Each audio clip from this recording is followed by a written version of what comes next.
A paz do Senhor, para os alunos do Turma de Diáconos e Diaconisas.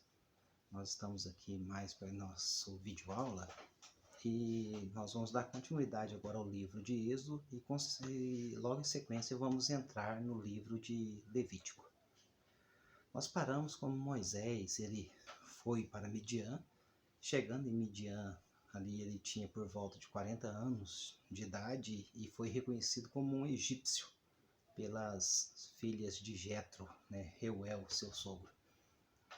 E ali Moisés, no decorrer da história bíblica, ele passa mais 40 anos. Ele ficou 40 anos no palácio e mais 40 anos. E ali ele casa com uma das filhas de Jetro, chamada Zípora, onde ele tem 2 filhos. Onde ele contrai essa família ali na terra de Midian. Moisés, primariamente, ele foi conhecido como um hebreu, porque ele estava envolto em panos hebreus, e foi reconhecido pelas servas e também pela princesa, cuja foi a sua mãe, ali como menino dos hebreus. Mas depois, como ele foi criado no palácio egípcio, se tornou um verdadeiro egípcio, um egípcio nobre, provavelmente o sucessor ali de Faraó, por ser ali um príncipe, um dos filhos da filha de Faraó. Ele, quando fugiu ali do Egito por ter matado aquele soldado egípcio, ou seja, matou uma pessoa ali por causa de um estrangeiro escravo, então isso, independente de quem somente era condenado à morte, só Faraó tinha esse direito. E Moisés saiu fugido e foi reconhecido como egípcio em Midian. Mas agora, vivendo em Midian, Moisés já não é reconhecido nem como hebreu nem como egípcio. Agora ele se torna um midianita. Ele se torna um morador de Midian, ele se torna um cuidador de ovelhas. Ele tem uma família, ele passa a ter agora, ele nasce escravo, ele se torna um príncipe e agora ele vira um criador de ovelhas, ele vira mais um camponês. Um homem que é formado em toda a ciência lá no Egito e no meio da nobreza e para ser o futuro faraó, que nasceu escravo, virou ali um nobre egípcio, agora é um camponês ali nas terras de Midian. Deus trabalhando em Moisés, aí nós sabemos a história bíblica também que Deus ele aparece para Moisés naquela sarça ardente. E naquela sarça Deus se revela a ele e ele ele chega até ali. Ele vai até onde aquela sarça está queimando e a primeira coisa que ele ouve é: tira a sandália dos teus pés, pois o lugar onde estás é terra santa. Por que era santo? Santo não é o lugar, aquele lugar até hoje é visitado, muitos estudiosos chegam ali. Então, aquele lugar só era santo porque Deus estava ali. Aonde Deus está é santo. Quando Deus está numa pessoa, consequentemente, Deus santifica essa pessoa. A primeira questão que uma pessoa acontece de Deus estar nela é a santificação. Então, aquele lugar era santo, não era santo por si mesmo, era santo porque Deus estava ali. E Deus dá uma ordem para Moisés: tira a sandália dos seus pés, porque o lugar onde você está é terra santa. Por que tirar a sandália dos pés? Por que Moisés tinha? A sandália, ela separa nós da terra. Ou seja, Deus estava mostrando que qualquer coisa que separa o homem da sua santidade deve ser tirado. O homem deve estar em total consonância com a santidade de Deus e, consequentemente, Deus o santificando através do seu Espírito Santo. E Deus já começa essa obra de santificação, falando com Moisés, manda Moisés pôr a mão no seu peito, ele põe a mão, sai leprosa, ele mostrando o estado do coração do homem, o estado pecaminoso do homem, leproso, que é um dos símbolos ali do pecado. Depois manda ele retornar, quando ele retorna a mão no seu peito, ela já sai ali nova, como estava.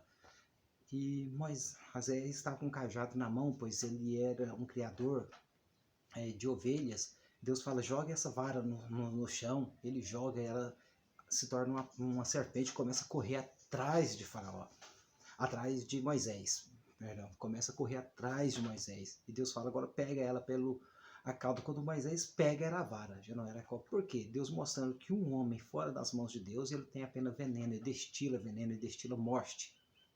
Mas agora, nas mãos de Deus, ele pode se tornar algo de autoridade, de bênção, de proclamação ali dos feitos de Deus, do reino de Deus, dos propósitos de Deus. Então tudo isso aconteceu na vida de Moisés.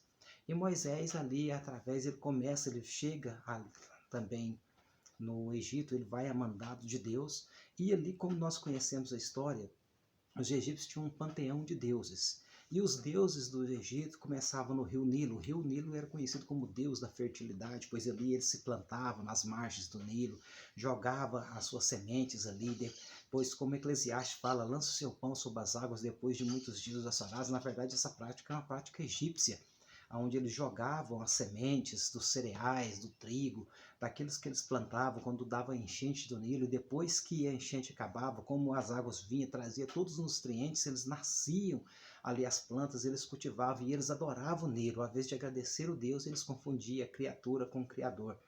Adoravam vários outros deuses, adoravam os piolhos, achavam que era um deus, adoravam ali as rãs no Nilo, então eles tinham diversas divindades, adoravam o sol, que é o deus Rã, para eles, então Deus foi destronando através daquelas pragas cada um dos seus deuses, e adorava também Faraó. Faraó era tido como uma divindade, como um deus. E Deus destrona, né? O Nilo Deus transforma em sangue. Deus está mostrando para o Egito, mostrando para Israel que o único e verdadeiro Deus é Ele. Então Deus vai destruindo um por um, manda trevas e fica trevas, mostrando que a luz somente pertence a Deus, e destruindo aquele Deus que eles adoravam, que é o Deus Rã, Deus Sol, e mostrando que o Sol é apenas uma criatura, está sob o controle e o comando de Deus, como todas as demais. Deus manda aquelas 10 pragas, destronando completamente os deuses egípcios, e tira o povo no meio do mar. E depois, quando os egípcios perseguem eles, Deus destrói a última divindade dos egípcios, que é o faraó, que era considerado um deus, uma divindade. As águas vêm e inundam novamente depois que o povo de Israel, e matam todos os egípcios, destrói inclusive ali faraó, a última divindade do Egito a ser destruída, e Deus agora mostrando e conduzindo esse povo no deserto.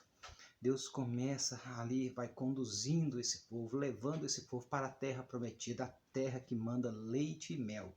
E quero chegar aqui com você no capítulo 15 de Êxodo, a partir do versículo 22, fala assim: Fez Moisés a partir de Israel do Mar Vermelho, e saíram para o deserto de Sur. Caminharam 3 dias no deserto e não acharam água. Afinal, chegaram a Mara. Todavia não puderam beber as águas de Mara, porque eram amargas. Por isso chamou-se Mara. E o povo murmurou contra Moisés, dizendo: Que havemos de beber? Então Moisés clamou ao Senhor, e o Senhor lhe mostrou uma árvore. Lançou Moisés nas águas as águas, e tornaram doces. Deu-lhes ali estatutos e uma ordenança, e ali os provou. Até o versículo 25. Êxodo capítulo 15, versículo 22 ao 25. Eles estavam caminhando já 3 dias e chega nesse lugar chamado Mara. A palavra Mara no hebraico significa amargo ou amargosa. E o porquê que eles chegam nesse lugar e não puderam beber dessa água? Pois a água ali era amarga. A água era impossível de ser consumida. E Deus mostra uma árvore, um lenho para Moisés. E fala: corta esse lenho e joga na água. E quando eu falei para você que todas as escrituras, do começo, desde Gênesis, ela aponta para Cristo, ela produz Cristo, ela está nos revelando a Jesus. O objetivo das escrituras é nos revelar a Jesus.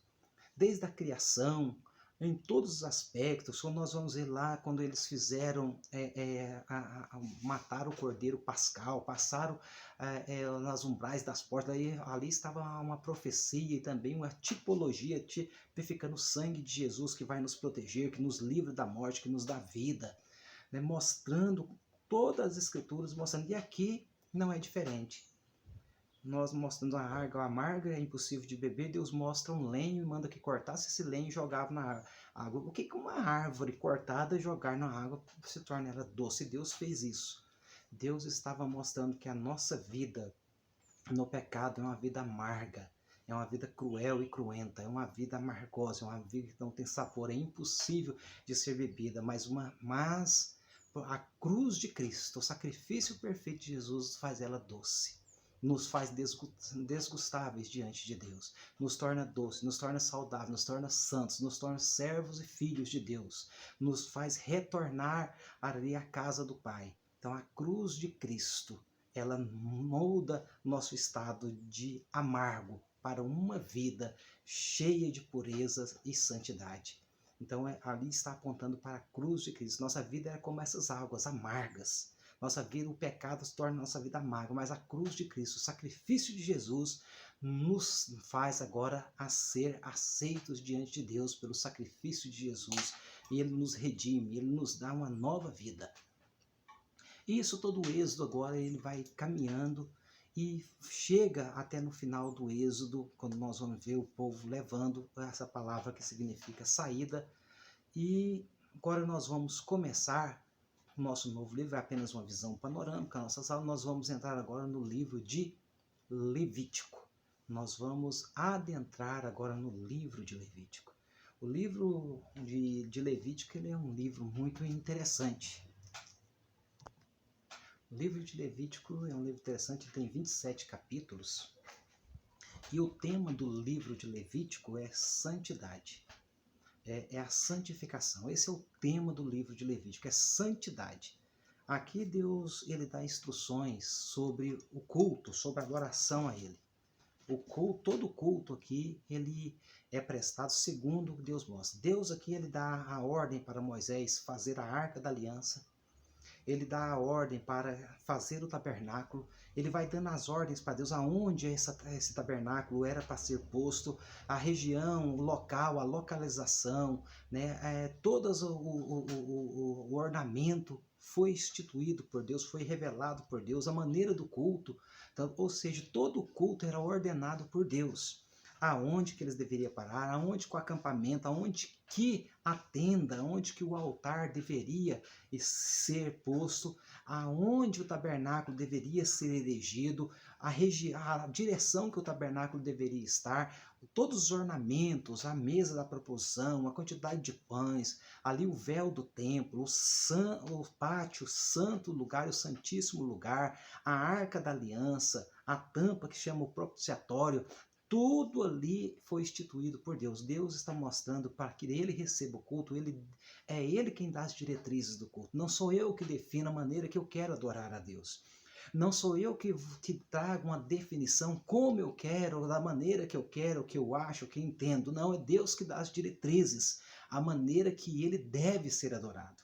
A maneira como nós devemos adorar a Deus vem da parte de Deus. O próprio Deus nos dá toda a liturgia, ele nos dá todo o direcionamento como adorá-lo. Isso tudo está registrado no livro aqui de Levítico. Levítico traz todo esse registro, e aqui Deus chama o povo então para essa santificação, que só pode adorar a Deus quem está santo. Só pode adorar a Deus sendo santificado pelo próprio Deus.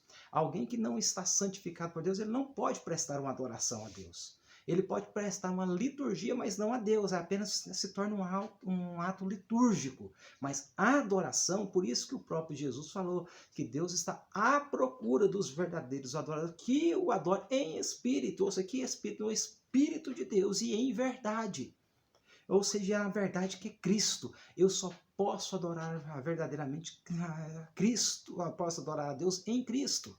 Fora de Cristo não existe. E as diretrizes quem dá é o próprio Deus. Aqui Deus vai falar leia acerca dos leprosos, como deveriam ser tratados, o lugar que eles deveriam, como que o sacerdote ia fazer, a lepra que é um dos símbolos do pecado. Deus ia mostrar como tem de ser tratado, a purificação, a cura, a respeito de cada ordem, a respeito de toda a liturgia cultual que deveria ser adorada a Deus. Deus deu todas as diretrizes.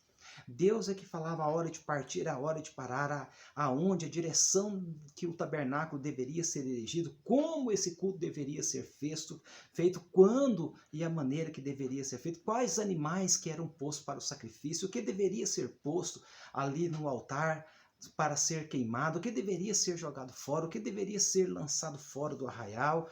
tudo é direcionado por Deus. Nada era escolhido pelo homem, direcionado pelo homem. O homem apenas fazia um ato de obediência a Deus. Ele obedecia a Deus criteriosamente, e esse é o tema central do livro de Levítico, mostrando nisso tudo que representa a santidade. Então, nós vamos ver sobre os sacrifícios também pacíficos, os sacrifícios que nós vamos ver do holocaustos, todos os sacrifícios, o bode emissário, o bode expiatório, o cordeiro de um ano, o bezerro, também a pomba e a rola, tudo como eles deveriam ser oferecidos ali e como são as exigências de Deus para cada ato e para cada sacrifício. Também Deus mostrava sobre os sacrifícios por ignorância. Se alguém cometeu algum pecado por ignorância, por não saber como esse sacrifício deveria ser posto, como essa pessoa consequentemente alcançaria então o perdão de Deus, ou melhor, como Deus alcançava essa pessoa com o perdão, quando Deus designou o perdão para essa pessoa, segundo essa pessoa ia fazer, conforme a ordem de Deus. E tudo isso também Moisés estava escrevendo, Moisés estava relatando, Moisés ele estava compilando esse livro, compilando essas leis, compilando todos esses feitos, era para ficar escrito, para ficar registrado toda a ordem de Deus, como nós temos na Bíblia hoje. E Moisés fez questão, e também num ato de obediência a Deus, num ato dele sendo ali instruído, né, e também inspirado pelo Espírito Santo, como ele foi compilando e pondo toda essa ordenança, né, nas seus devidos lugares, as suas ordens, como deveria ser o culto, como deveria ser a santificação, como deveria ser a postura, as roupas do sacerdote, do sumo sacerdote, quais eram os elementos a ser oferecidos, como deveria ser oferecidos sacrifícios cereais, sacrifícios pacíficos, os holocaustos, como deveria ser entregue, como deveria ser essa liturgia cultual e como os cultos, as festas, né, os dias de festas, como elas deveriam ser celebradas, quantos dias deveriam ser celebradas e como elas deveriam ser celebradas. Está tudo aqui no livro de Levítico, todas as instruções Deus está dando, Deus está exigindo para que o homem o segue, para que o homem o obedeça, para que Deus o santifique e ele seja santo. Aqui no próprio livro de Levítico, Deus chama o povo e fala: ser-me-eis santos, porque eu, Senhor, sou santo, e separei-vos dos povos para serdes meus. Então, essa é a exigência de Deus, e ser-me-eis santos, porque eu sou santo, e separai-vos. Ou seja, tem uma separação dos povos, da impiedade, da cultura que ele estava em redor, para serdes meu. E isso continua vigente para a minha vida e para a sua vida hoje, isso não mudou. Isso continua vivo para a nossa vida, para nós vivermos, para agradarmos a Deus. Então, todas essas leis sobre a consagração dos sacerdotes, sobre as leis como dos sacerdotes, de qual linhagem, Deus escolhe aqui no livro de Levítico também a tribo de Levi. Deus ele escolhe a tribo de Levi para ser ali os seus sacerdotes. Deus ele escolhe uma tribo, e dentro das 12 tribos Deus escolhe uma, e essa tribo se chama Levi, vem do terceiro filho de Jacó, cujo nome é Levi, filho de Jacó, filho de Leia, ou de Lia, dependendo da tradução. E essa descendência, esse povo, do qual também veio Moisés, veio Arão, o seu irmão, que é o primeiro sumo sacerdote, é Arão, juntamente, então essa linhagem é que ia ser os levitas, ia ser os sacerdotes. Então, todo sacerdote é um levita.